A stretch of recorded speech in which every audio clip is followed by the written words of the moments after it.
Sophie and Adrian met on a rainy evening, both seeking something undefined. She was drawn to his intensity, the way he noticed things others ignored.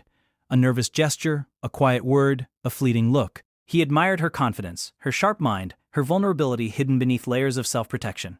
For weeks, they existed in their own bubble, laughing too loudly, talking too late, promising things too early. At first, everything felt effortless. Adrian was affectionate, attentive, almost reverent. Sophie trusted him in ways she had never trusted anyone. Their nights were filled with whispered confessions, shared dreams, and reckless hope. She thought she had found someone who could stay with her even when the world was cold. But love has a way of changing when fear arrives. Adrian became unpredictable. Some days he was warm, wanting every detail of her day, every thought she had. Other days he was distant, silent for hours, retreating behind excuses that sounded rehearsed. Sophie tried to understand, tried to wait patiently, tried to adjust herself to his moods. But patience has limits, and love cannot survive on one person's constant bending. Jealousy began as subtle remarks. "Who were you talking to? Why did they text you?" Sophie tried to explain herself calmly. Adrian insisted she was imagining things. Words of care turned into words of accusation. Conversations ended in tension, arguments dissolved into silence, and nights became heavy with unsaid resentment. The betrayal wasn't sudden, but inevitable. Sophie discovered hidden messages, not explicit but intimate. The emotional connection she had trusted Adrian with was being shared with someone else. When she confronted him, he didn't panic or apologize. He looked almost relieved. "I didn't mean for it to happen," he said. "I see that," Sophie whispered, her voice breaking. She left without drama. She didn't yell, she didn't beg. She walked away carrying heartbreak and dignity at the same time. The days afterward were heavy. Sophie questioned everything: herself, her judgment, the memories that now seemed tainted by doubt. She missed him violently and hated herself for it. Adrian tried to distract himself with work, friends, and new attention. But the emptiness followed him everywhere. He realized, too late, that he had damaged something he could never fully replace. Months later, they ran into each other by accident at a cafe. They spoke politely, with careful restraint. The pain between them was palpable. No apologies could erase months of betrayal.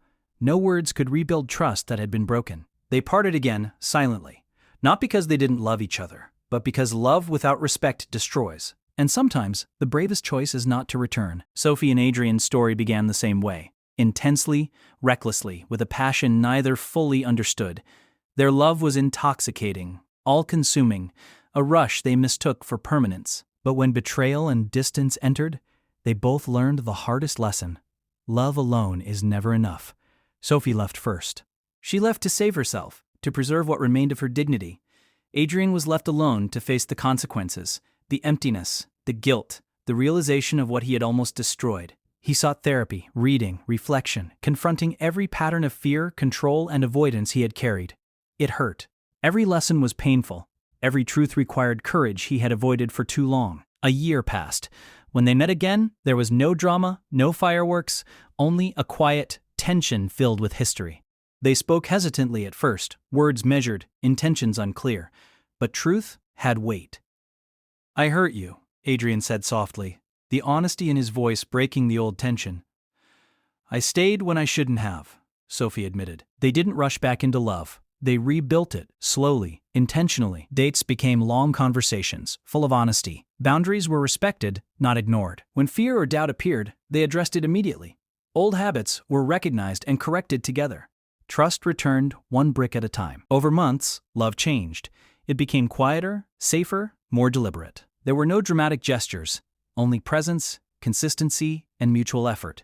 Sophie learned to rely on Adrian without losing herself. Adrian learned to give care without controlling.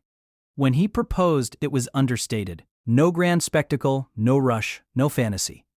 He knelt in their small apartment after dinner, hands trembling, eyes steady. "I cannot promise perfection," he said, "but I promise honesty, accountability, and effort. Every day."